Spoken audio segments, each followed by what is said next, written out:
I'd like to welcome everybody to our inaugural Leadership in the Nation's Interest Award Dinner. I'm Steve Odland, the CEO of the Committee for Economic Development, and welcome to our dinner. We're very pleased to see everybody here tonight for this very special evening to honor one of the nation's exemplary business leaders, Dan Daniello.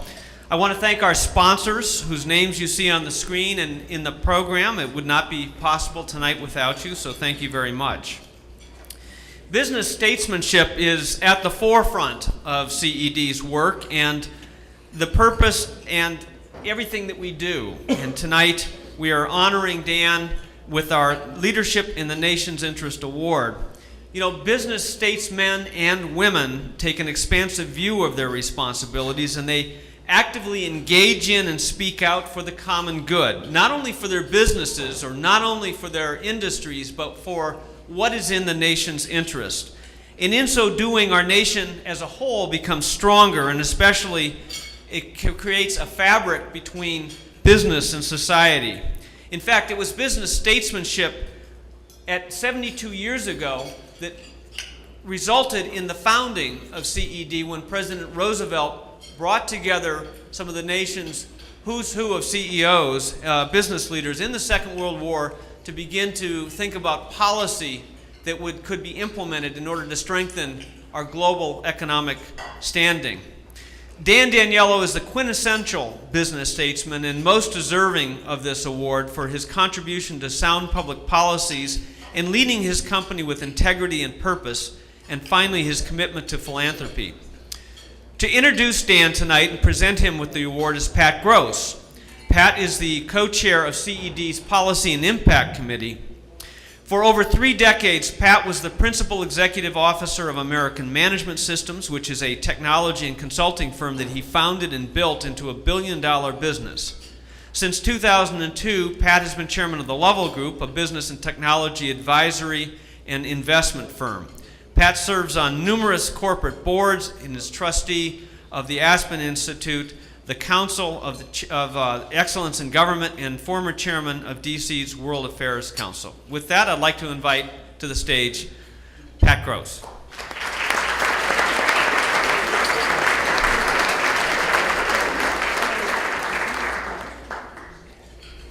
Well, it's a special pleasure to introduce Dan Daniello. I've known Dan for 25 years. Back in 1991, Carlyle made an investment in the company, and I got somehow recruited to the board of that company, and through a complicated set of circumstances, I ended up as chairman of the board of the company, and I worked with Dan on that company for more than 10 years. It was the thing that I wanted to emphasize about Dan is that he comes from a little town, Butler, Pennsylvania, a steel town north of Pittsburgh. He obviously demonstrated leadership early because he was president of his student council, and that was preparation for what was to come. He then went on to Syracuse University, and he claims that his academic scholarship required him to stay in the dean's list. So he tells me that resulted in him taking his studies very seriously, and he obviously succeeded because he graduated number 1 in his business class. And upon graduating, it was in 1968. It was the height of the Vietnam War. He joined the Navy in the Supply Corps, served 3 years because instead of 4, because in 1971 military services were trying to reduce in size, and so he got out early. And as he tells me, he had an intention of becoming a professor in the area of logistics and operations, and was actually intending to get a PhD from Michigan State. And through circumstances that I won't get into, he ended up at the Harvard Business School. And while he was at Harvard, he was co-registered at MIT in aviation management because he was interested in aviation. And when he graduated, he joined an organization known as Trans World Airlines. Anybody remember TWA? Dan worked there for a couple years, and obviously was astute about what was going on in the airline industry. and decided that it was time to go somewhere else, so he joined PepsiCo, where he worked for 4 years. And then he was recruited to Washington, D.C., where he went to work at the Marriott Corporation in the finance staff. And those who were in Washington at that time know that the finance staff at Marriott in the late 70s and 80s was led by a fellow by the name of Gary Wilson, and it was one of the best finance staffs anywhere. And in fact, many of the people Dan worked with there ended up as CEOs of major companies around the country. And after 8 years there in very senior finance positions, Dan got together with some of the founders and created Carlyle Group. And I went back and looked at some of the articles that appeared in the Washington Post at the time, and I found one that was in 1988. It basically raised questions about the credibility of a Washington, D.C. based private equity firm with no prior connections to Wall Street, and essentially dismissed them as a firm, as a pipe dream. I mean, it literally, the Washington Post said, these people are dreaming, they don't have a chance of being successful.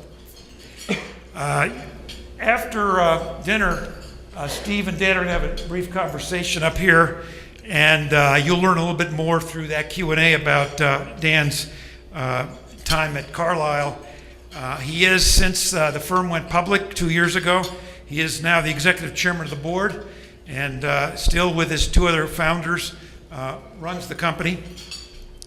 Outside of Carlyle and his family, Dan has a focus on a number of major areas that are part of his philanthropy, but his interests. He believes in the importance of the arts and is the chairman of the board of Wolf Trap Foundation. He is very interested in enhancing free enterprise as a source of economic development, which of course is a central focus of the Committee for Economic Development. And he is vice chairman of the American Enterprise Institute, which obviously is focusing on that.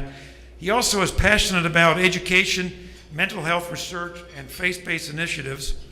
And Syracuse hasn't left him. He's on the board of trustees of Syracuse University. I'm very honored to have this opportunity to introduce Dan Daniello as CED's 2014 winner of the Leadership in the Nation's Interest Award. Dan, if you'd come up.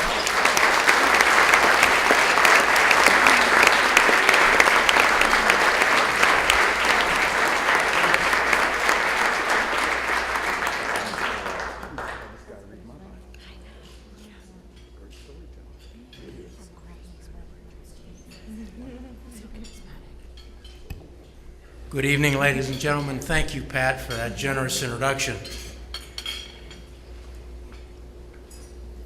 So now we've completed, or almost completed, the 2014 election cycle, and let's hope in the coming months and years we begin to make the political compromises and agreements here in Washington that have always been necessary for the preservation of our republic.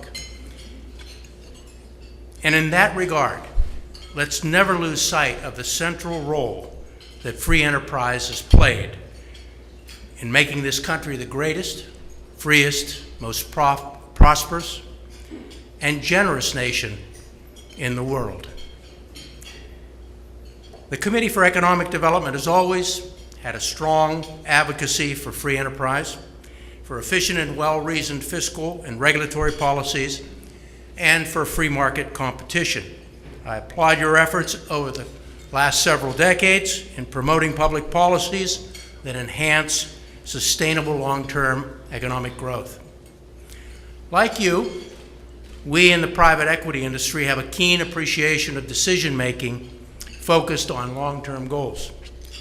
Today, our investment philosophy in repositioning, rehabilitating, and restructuring our investee companies is focused not so much in playing market cycles or placing risky bets on leverage positions.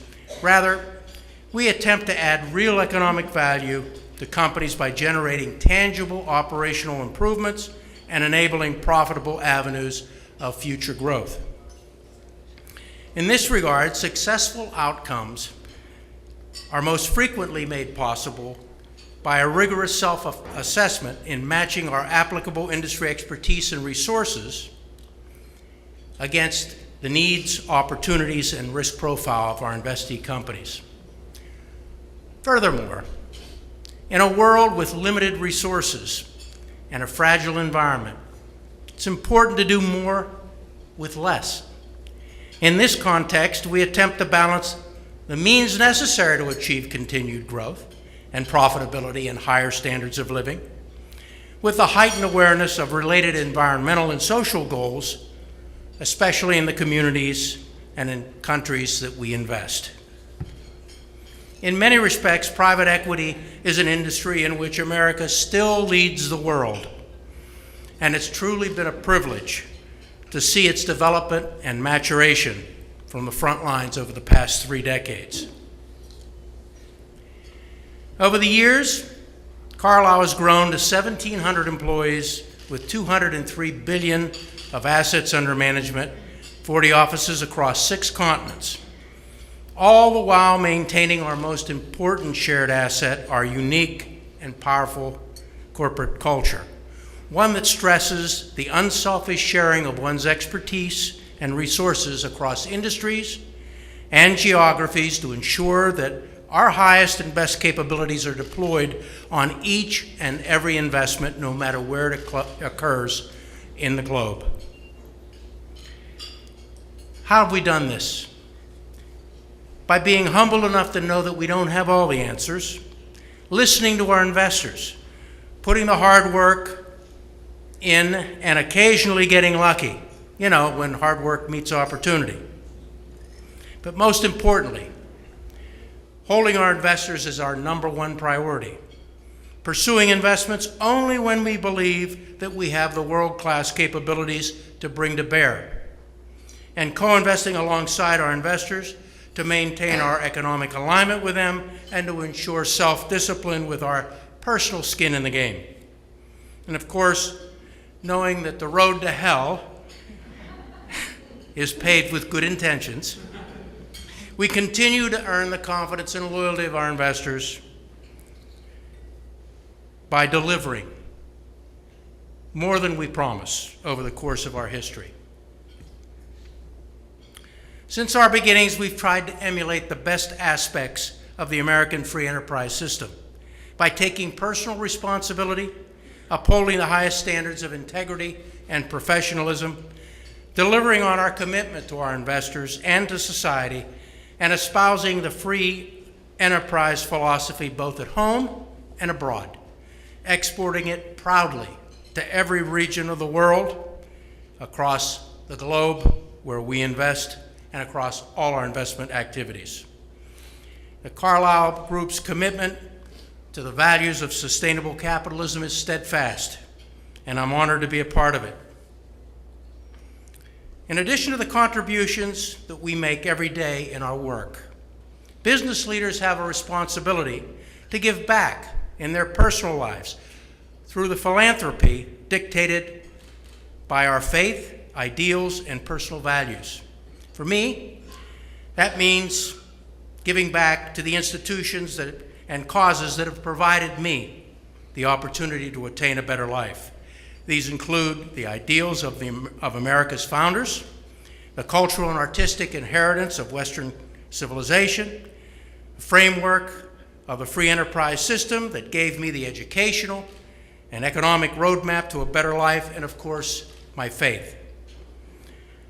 Most importantly, and beyond our personal philosophy, however, and philanthropy, we as business leaders have a responsibility to give back to our country and future generations by defending and promoting this system of free enterprise, one that has enabled our country to experience tremendous economic growth and prosperity over the past 200 years. Especially since over that same 200-year period, we've witnessed the economic and social failures of every other alternative, whether it be socialism, communism, fascism, or the like. In the 45 years since 1970, during which time communist regimes have killed nearly 100 million people, 80% of the extreme poverty around the world was eliminated by the free enterprise system characterized by globalization, free trade, property rights, and entrepreneurship. That's an enormous accomplishment. But while 80% is a tremendous amount of progress, it isn't enough. So all of us in public, private, and nonprofit sectors must continue to work together to try to solve the problems of grinding poverty. And while doing so, let's not forget that free enterprise is still far and away the greatest system ever created for the elimination of poverty and material need. In conclusion, let me express my sincere gratitude to the Committee for Economic Development for both the recognition of this award and the opportunity to speak to you tonight. I accept it on behalf of my co-founders and all the partners of Carlyle, the CED, and organizations like it, by defending and promoting our free enterprise system across decades of effort, are fighting a moral battle and doing a tremendous job at it. Despite popular misconceptions that would claim otherwise, the people who ultimately benefit most from free enterprise are not the founders of private equity firms or leaders of large organizations. Rather, those who benefit most are the poorest among us through the reduction and elimination of material poverty and need. The poor might not be with us here in this room tonight, but we should always remember that when fighting for free enterprise, we are in fact fighting for them. So thank you very much.